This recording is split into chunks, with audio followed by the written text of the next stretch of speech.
lịch mà hay mà ốm năng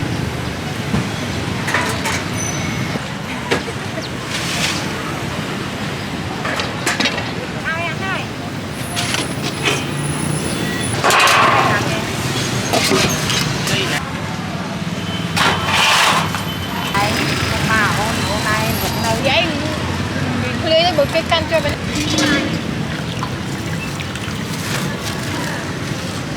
thấy sao không cái ăn nó mà dốt hết rồi chắc là ôn chanh này hơn 2 đây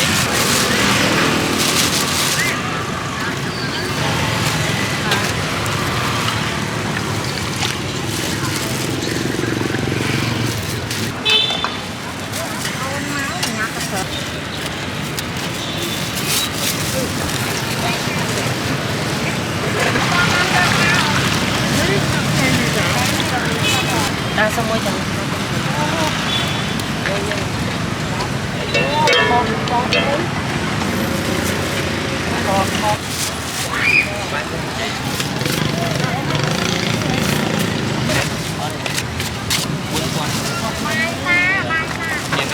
bài ông mới tiền này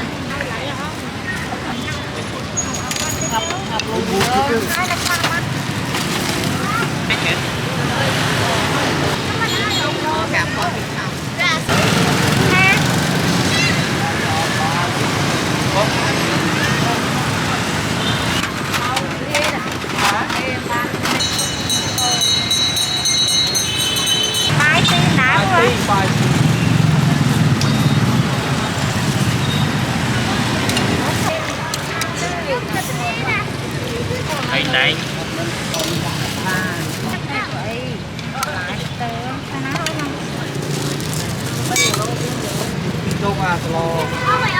nè điên xong là sao mà còn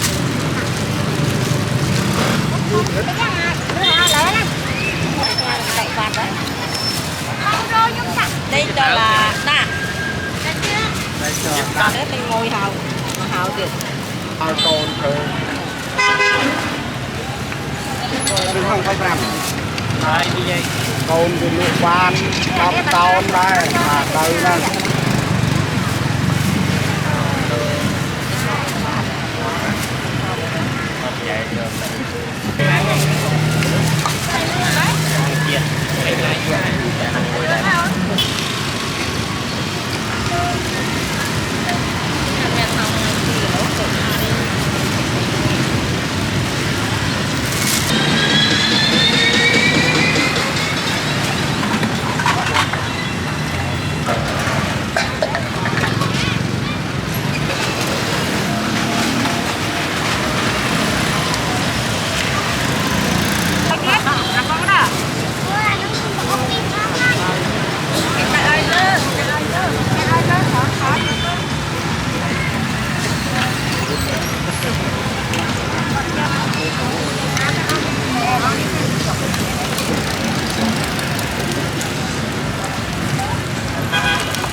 dây thủy này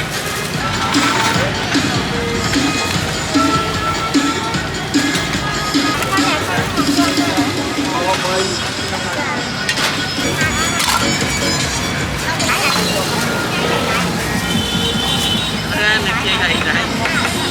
trái man rồi anh đang nghe giọng dây thủy đá vậy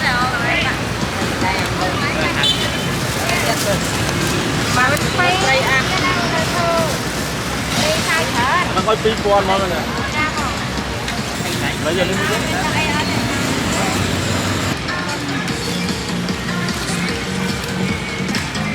Con ơi, hai. Hai nè.